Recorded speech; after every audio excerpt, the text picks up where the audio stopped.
गुरुवार व्रत कथा। बृहस्पति देव की व्रत कथा। नमस्कार भाइयों बहनों, जय माँ गायत्री। आप सभी का मेरे YouTube चैनल शुभकर्मा ही अष्टों में स्वागत है। आज गुरुवार के दिन सुनेंगे गुरुवार की व्रत कथा। आप सभी से विनम्र निवेदन है, अगर आप मेरे चैनल पर पहली बार आए हैं तो प्लीज़ वीडियो को लाइक, चैनल को सब्सक्राइब और वीडियो को ज़्यादा से ज़्यादा शेयर करें ताकि आने वाली वीडियो की नोटिफिकेशन आप सभी को मिल सके। गुरुवार व्रत करने से बृहस्पति देवता प्रसन्न होते हैं। यह व्रत अत्यंत फलदायी है। अग्नि पुराण के अनुसार ऐसा बताया गया है कि अनुराधा नक्षत्र युक्त गुरुवार से आरंभ करके 7 गुरुवार व्रत करने से बृहस्पति ग्रह की हर पीड़ा से मुक्ति मिलती है। गुरुवार का व्रत करने से व्यक्ति के समस्त मनोरथ पूर्ण हो जाते हैं। बड़े से बड़े संकट समाप्त हो जाते हैं। व्यक्ति के जीवन में किसी भी प्रकार की खुशहाली की कमी नहीं रहती। माना जाता है कि जो लोग संतान संबंधी समस्या से जूझ रहे हों, जिन्हें संतान की प्राप्ति करनी हो, उनको गुरुवार का व्रत अवश्य करना चाहिए। या जिनके वैवाहिक जीवन में कोई समस्या हो, उनको भी गुरुवार का व्रत अवश्य करना चाहिए और इस कथा का स्मरण अवश्य करना चाहिए। ऐसा करने से कुंडली का गुरु ग्रह शुभ फल प्रदान करता है और व्यक्ति के जीवन की समस्याएं समाप्त हो जाती हैं। बृहस्पतिवार व्रत कथा के अनुसार प्राचीन समय की बात है कि एक नगर में एक बड़ा व्यापारी रहता था। वह जहाजों में माल लदवा कर दूसरे देश में भेजा करता था। वह जिस प्रकार अधिक धन कमाता था, उसी प्रकार जी खोलकर दान भी करता रहता था। परंतु उसकी पत्नी अत्यंत ही कंजूस प्रवृत्ति की थी। वह किसी को भी एक दमड़ी नहीं देना चाहती थी। वह अपने पति को ही दान करने के लिए मना करती रहती थी, लेकिन उसके पति उसकी कोई बात नहीं मानते थे और वह प्रतिदिन दान किया करते थे। एक बार सेठ जी जब दूसरे देश व्यापार करने के लिए चले गए तो उनके पीछे से बृहस्पति देव ने साधु वेश में उसकी पत्नी से भिक्षा मांगने के लिए उसके घर पहुंच गए। व्यापारी की पत्नी बृहस्पति देव से कहने लगी कि हे साधु महाराज, मैं इस दान और पुण्य से तंग आ गई हूँ। आप कोई ऐसा उपाय बताएं जिससे मेरा सारा धन नष्ट हो जाए और मैं आराम से रह सकूं। मैं यह धन लुटता हुआ नहीं देख सकती। बृहस्पति देव कहने लगे कि हे देवी, तुम तो बड़ी ही विचित्र हो। हर स्त्री चाहती है कि उसके घर में धन धान्य की कोई कमी ना रहे, उसके घर में हर प्रकार का सुख रहे। पर पता नहीं तुम कैसी हो जो चाहती हो कि तुम्हारा सारा धन नष्ट हो जाए। संतान और धन से क्या कोई दुखी होता है जो तुम धन से इतनी दुखी हो? अगर तुम्हारे पास धन अधिक हो गया है तो तुम इसे अच्छे कार्यों में लगाओ। कुंवारी कन्याओं का विवाह करवाओ, विद्यालय बनवाओ, बाग बगीचों का निर्माण कराओ।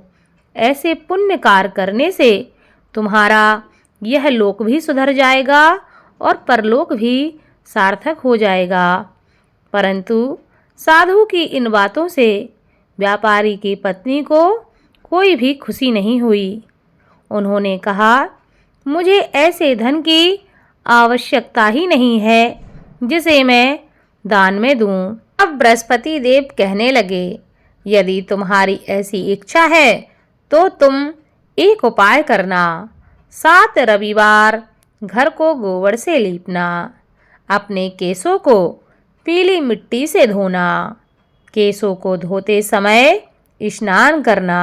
अपने पति से कहना कि गुरुवार के दिन वह दाढ़ी बनाएं, भोजन में मांस मदिरा खाएं, कपड़े अपने घर पे धोना और धोबी को देना। अगर ऐसे कार्य तुम करने लगोगी तो तुम्हारा सारा धन नष्ट हो जाएगा। इतना कहकर बृहस्पति देव अंतर्ध्यान हो गए। व्यापारी की पत्नी ने बृहस्पति देव के कहे अनुसार 7 बृहस्पतिवार वैसा ही करने का निश्चय कर लिया।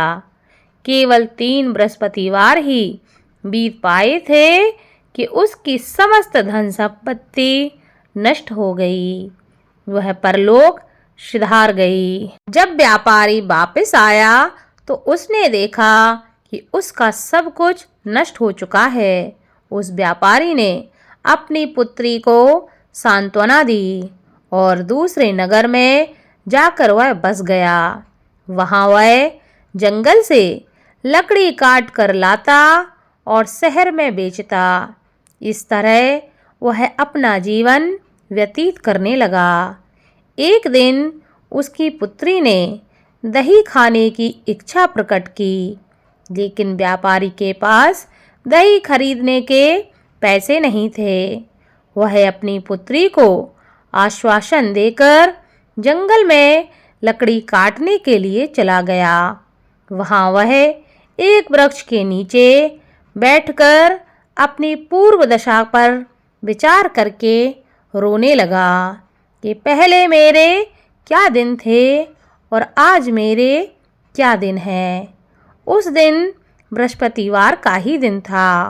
तभी वहाँ बृहस्पति देव साधु के रूप में सेठ बनकर उसके पास पहुँचे और कहने लगे कि हे मनुष्य, तू इस जंगल में किस चिंता में बैठा हुआ है। तब व्यापारी कहने लगा कि हे महाराज, आप सब कुछ जानते हैं।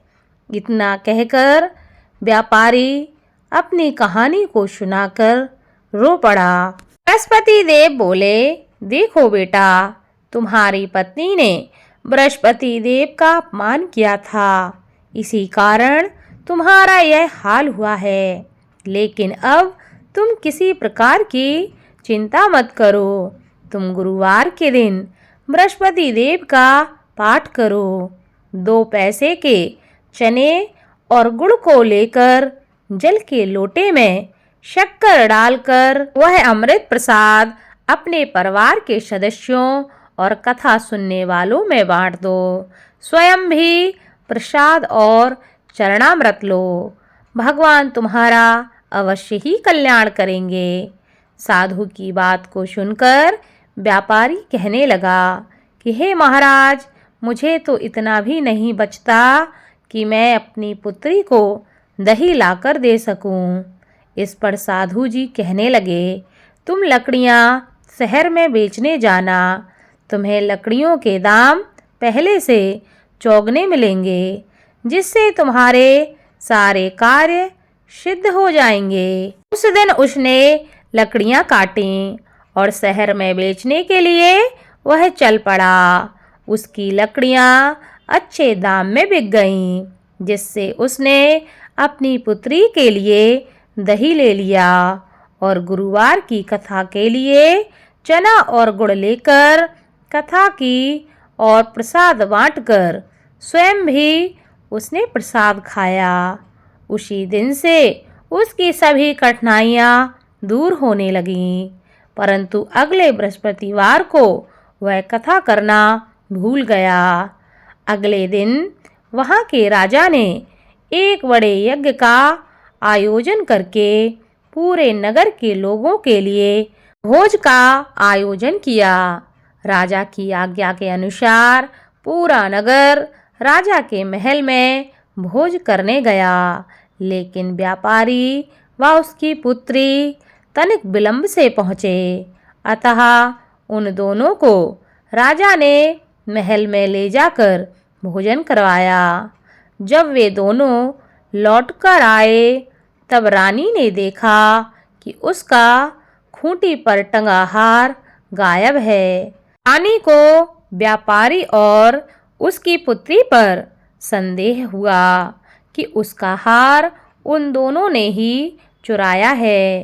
राजा की आज्ञा से उन दोनों को कारागार में कोठरी में डाल दिया गया। कैद में पड़कर दोनों ही अत्यंत दुखी हुए। वहां उन्होंने बृहस्पति देव का स्मरण करना प्रारंभ कर दिया। बृहस्पति देव ने प्रकट होकर व्यापारी को उसकी भूल का आभास कराया और उसे सलाह दी कि गुरुवार के दिन कैद खाने के दरवाजे पर तुम्हें 2 पैसे मिलेंगे। उनमें से तुम चने और मुनक्का मंगवाकर विधि पूर्वक बृहस्पति देव का पूजन करना। तुम्हारे समस्त दुख दूर हो जाएंगे। बृहस्पतिवार को कैद खाने के द्वार पर उन्हें 2 पैसे मिले। बाहर सड़क पर एक स्त्री जा रही थी। व्यापारी ने उसे बुलाकर गुड़ और चने लाने को कहा। इस पर वह स्त्री कहने लगी, मैं अपनी बहू के लिए गहने लेने जा रही हूँ, मेरे पास अभी समय नहीं है। इतना कहकर वह वहाँ से चली गई।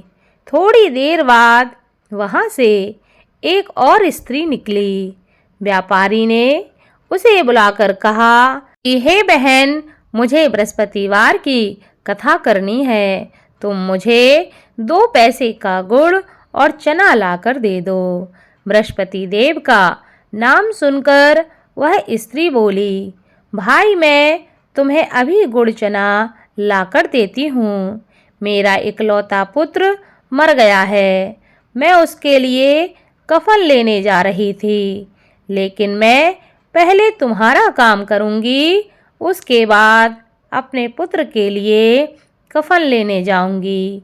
वह स्त्री बाजार से व्यापारी के लिए गुड़ चना ले आई और स्वयं भी बृहस्पति देव की कथा सुनी।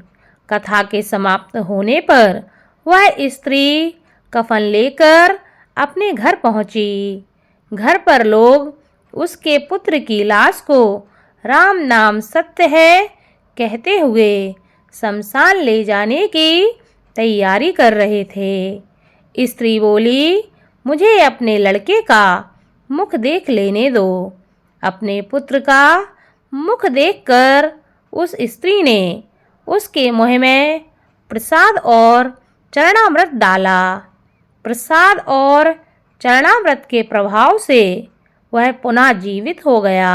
पहली स्त्री जिसने बृहस्पति देव का निरादर किया था, वह जब अपने पुत्र के विवाह हेतु पुत्र वधू के लिए गहने लेकर लौटी और जैसे ही उसका पुत्र घोड़ी पर बैठकर निकला, वैसे ही घोड़ी ने ऐसी उछाल मारी कि वह घोड़ी से गिरकर मर गया।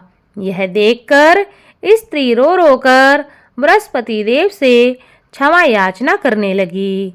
उस स्त्री की याचना से बृहस्पति देव साधु वेश में वहां पहुंचकर कहने लगे कि हे देवी, तुम्हें अधिक विलाप करने की आवश्यकता नहीं है। यह बृहस्पति देव का अनादर करने के कारण हुआ है। तुम वापस जाकर मेरे भक्त से क्षमा मांगकर कथा सुन लो। तुम्हारी सभी मनोकामनाएं पूरी हो जाएंगी। जेल में जाकर उस स्त्री ने व्यापारी से माफ़ी मांगी और उसने कथा सुनी। कथा के उपरांत वह प्रसाद और चरणामृत लेकर अपने घर वापस लौट गई। घर आकर उसने चरणामृत अपने मृत पुत्र के मुख में डाला। चरणामृत के प्रभाव से उसका पुत्र जीवित हो उठा। उसी रात बृहस्पति देव राजा के सपने में आए और कहने लगे कि हे राजन, तूने जिस व्यापारी और उसकी पुत्री को जेल में कैद करके रखा है, वह बिल्कुल निर्दोष हैं। तुम्हारी रानी का हार वहीं खूंटी पर टंगा है। दिन निकला तो राजा रानी ने हार खूंटी पर लटका हुआ देखा। राजा ने उस व्यापारी और उसकी पुत्री को तुरंत छोड़ दिया और उन्हें आधा राज्य देकर उसकी पुत्री का विवाह उच्च कुल में करवाकर दहेज में हीरे जवाहरात दिए और बृहस्पति देव की कृपा से उनके जीवन के सभी संकट समाप्त हो गए। बोलो बृहस्पति देव की जय।